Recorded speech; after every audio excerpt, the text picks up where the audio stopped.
تو اللہ پہ اعتماد کرو. لوگوں نے مجھے یہ بھی کمنٹس کیے ہوئے ان ولاگس میں نا, نیچے کمنٹس چل رہے تھے, میں پڑھتا ہوں لوگوں کے کمنٹس بہت دفعہ, خاص طور پہ جو نیگیٹو کمنٹس ہو نا وہ تو لازمی پڑھتا ہوں, مجھے پھر اس کا جواب دینا ہوتا ہے کہ مفتی صاحب آپ نے لوگوں کو یہ بتایا ہوا کہ رزق دینا کس کا کام ہے؟ اللہ کا کام. تو اللہ جب ہی دیتا ہے نا جب اپنی عقل بھی استعمال کرو, یہ مجھے سمجھا رہے ہیں. تو عقل کا تقاضا یہ ہے کہ تنخواہ کم ہے, بچے زیادہ ہیں, تو یہ آپ کی اپنی حماقت ہے. ایسے رزق اللہ نے وعدہ بولو نہیں کیا. یہ جو فلسفہ پیش کیا ہے نا یہ اپنا فلسفہ ہے. جب اللہ نے رزق کا وعدہ کیا ہے تو اس میں اللہ نے یہ نہیں کہا کہ جس کی تنخواہ کم ہوگی بچے زیادہ ہوں گے تو اس کے رزق کا وعدہ نہیں ہے. یہ ضروری ہے کہ تنخواہ زیادہ ہو بچے کم ہو تو رزق کا وعدہ ہے, ایسا کچھ بھی نہیں ہے. اور ویسے بھی جب کوئی دلیل دے رہا ہو نا تو بعض دفعہ دلیل اسی پہ پھیر دی جاتی ہے. دنیا میں مجھے ایک بات بتاؤ, مالداروں کے ہاں بچے کم ہوتے ہیں یا غریبوں کے ہاں؟ مالداروں کے, جن کے پاس بے تحاشا روزی ہوتی ہے, جتنا پیسہ آئے گا بچوں کا ریشو اسی حساب سے کم. یہاں تک کہ جو قومیں ترقی یافتہ ہیں ان میں بچوں کا ریشو اور زیادہ کم ہو گیا ترقی کے بعد. اس کا مطلب یہ ہوس ہے, یہ رزق کی بات نہیں ہے, یہ پلاننگ نہیں ہے, یہ کیا ہے؟ ہوس. غریب آدمی میں دولت کی ہوس کم ہوتی ہے تو وہ نسل نہیں روکتا کہ یار میں نے بھی ٹکڑے کھا کے گزارا کر لیا, بچے بھی گزارا کر لیں گے. دولت میں من میں ہوس زیادہ ہوتی ہے, اس کو بچانے کی فکر زیادہ ہوتی ہے. ہمارے حضرت فرمایا کرتے تھے جس کے پاس جو چیز ہوتی ہے اسی کے دل میں اس کا عشق ہوگا. جب دولت آتی ہے اور دین نہ ہو ساتھ میں, دنیا کو مسافر خانہ نہ سمجھے, تو دولت کی محبت نہیں, محبت سے اوپر کی چیزیں لالچ اور ہوس وہ آ جاتی ہے ساتھ میں. جتنی دولت زیادہ بچوں کا ریشو اتنا ہی کم. وہ زیادہ اپنی دولت کو بچا رہا ہے. یقین نہ آئے تو یورپ میں جاؤ, وہاں بچے پیدا ہونے پر گورنمنٹ الاؤنس دے رہی ہے, گورنمنٹ کہہ رہی ہے ہم بچے پالیں گے آپ کے. انگریز پھر بھی پیدا نہیں کر رہا کہ میں ایک روٹی بھی, ایک دفعہ تو مجھے بسکٹ کھلانا پڑے گا نا چائے میں ڈبو کے, وہ بھی نہیں پلاؤں گا. میرا پیسہ کس کا ہے؟ میرا ہے. تو یہ ہوس ہے یا نہیں ہے؟ اس کی بیس رزق نہیں ہے, اس کی بیس ہے لالچ, ہوس, اپنی دولت پہ صاف بن کے بیٹھنا. اور اسلام آپ کو اپوزٹ لے کے جاتا ہے, کھلانے والے بنو, نکاح کر کے بیویوں کو بھی کھلاؤ, بچے پیدا کر کے بچوں کو بھی کھلاؤ. اللہ هو المعطی وانا القاسم, حدیث میں آتے اللہ دیتا ہے اور ہم کیا کرتے ہیں؟ بانٹتے ہیں اس کو. تو یہ جو لبرل لوگ ہیں نا یہ اسلامی تعلیمات سے 180 ڈگری پہ چل رہے ہیں, بالکل 180 ڈگری پہ. آپ کہہ سکتے ہیں مفتی صاحب یورپ آنے کے بعد کیا بچوں کا ٹاپک لے کے بیٹھ گئے, کبھی اسلام کی بات بھی کر لیا کرو. تو میں کیا تورات اور میں کس کی بات کر رہا ہوں آپ کے سامنے؟ اسلام کی بات ہی کر رہا ہوں. جو تباہی ہمیں نظر آ رہی ہے نا وہ بہت خطرناک ہے, وہ جو نظر آ رہی ہے, کیونکہ اس سے نسل روکنے کے جو اخلاقی نقصانات ہیں, اخلاقی, ابھی تو میں صرف وہ نقصانات بتا رہا ہوں جو فیوچر میں آپ کو ہوں گے. جو اخلاقی نقصانات ہیں وہ اتنے ڈینجرس ہیں کہ آپ کی روح کانپنے لگے. کیوں؟ جب نسل نہیں چاہیے تو پھر جلدی شادی بھی بولو نہیں چاہیے, کیونکہ آج کل ایجوکیشن کو مسلط اتنا کر لیا ہے کہ بھائی شادی کریں گے تو پڑھیں گے کیسے, بچہ ہو گیا تو پڑھیں گے کیسے. تو پہلا نقصان یہ. دوسرا نقصان کیا ہوتا ہے کہ آپ میں ہوس پیدا ہوتی ہے, ساری دولت کس کی ہے بولو؟ میری. یہ ہوس, یہ نقصان, یہ اخلاقی برائی, یہ نقصان کم ہے کیا؟ تیسری اللہ پہ اعتماد اور توکل بالکل کیا ہو جائے گا؟ ختم. ساری نظر کس پہ ہوگی؟ اپنے دولت پہ. مسلمان اللہ پہ نظر رکھتا ہے, یار رزق دینے والا کون ہے؟ اللہ. کبھی جیب خالی بھی ہوئی تسلی میں رہے گا, یار دینے والا کون ہے؟ اللہ. چوتھی, جب عورتیں مانع حمل دوائیں کھائیں گی تو ڈپریشن میں جاتی ہیں, طلاق کا ریشو کیا ہوگا؟ بڑھے گا.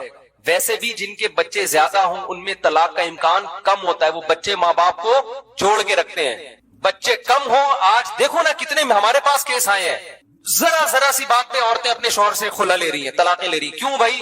میں کہتا ہوں بچوں کو کہاں لے کے جاؤ گی آپ؟ بھائی 2 بچے ہیں, ایک 7 سال کا ہو گیا, ایک 10 سال کا ہو گیا, تو اب ضرورت ہی نہیں ہے, خرچہ کورٹ سے بنوا دیں گے, میاں دیتا رہے گا. تو یہ طلاق کا ریشو بڑھنا کوئی اچھا کام ہے؟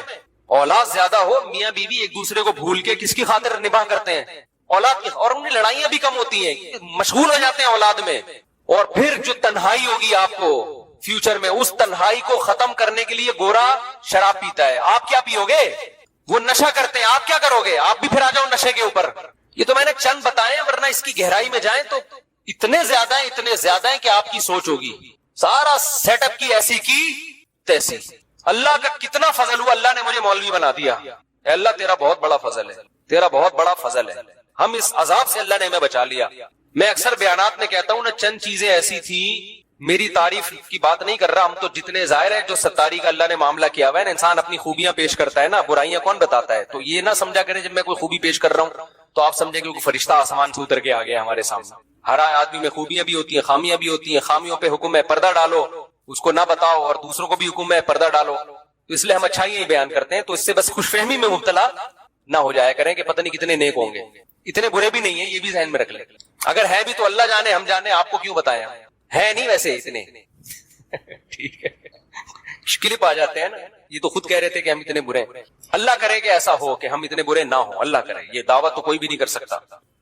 لیکن ایک بات میں آپ کو بتاؤں، میں جب کالج سے آیا نا مدرسے میں، تو اللہ نے چند قربانیاں ہم سے لی، میں یہ بھی نہیں کہہ رہا میں نے دی، مجھے پتا تھا میں نہیں دے سکتا تھا یہ قربانیاں، یہ اللہ نے زبردستی ہم سے لی۔ میں توکل سمجھا رہا ہوں آپ کو، توکل، کیونکہ توکل مارکیٹ سے کیا چل رہا ہے، شارٹ، اور یہ توکل اگر نہیں ہے نا، کروڑوں روپے کروڑ پتی بن کے بھی ڈپریشن میں مرو گے جا کے۔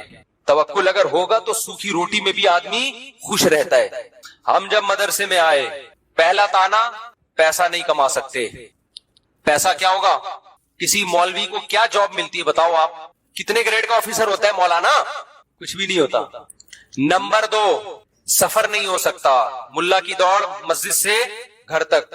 اللہ نے دل میں یہ بات ڈالی، کوئی بات نہیں، ایک دن ویسے ہی دنیا سے، مجھے سفر کا اتنا شوق تھا، میں پاکستان نیوی میں صرف اس لیے جانا چاہتا تھا کہ میں دنیا میں ٹریولنگ کروں۔ میرے والد صاحب نے بہت ٹریولنگ کی تھی، سی ڈی سی بنوائی، اولاد میں ٹرانسفر ہوتی ہے نا، میرے یہ ہو سکتی تھی ٹرانسفر۔ اللہ نے وہ قربانی ہم سے دلی کہ ملا کی دوڑ کہاں تک؟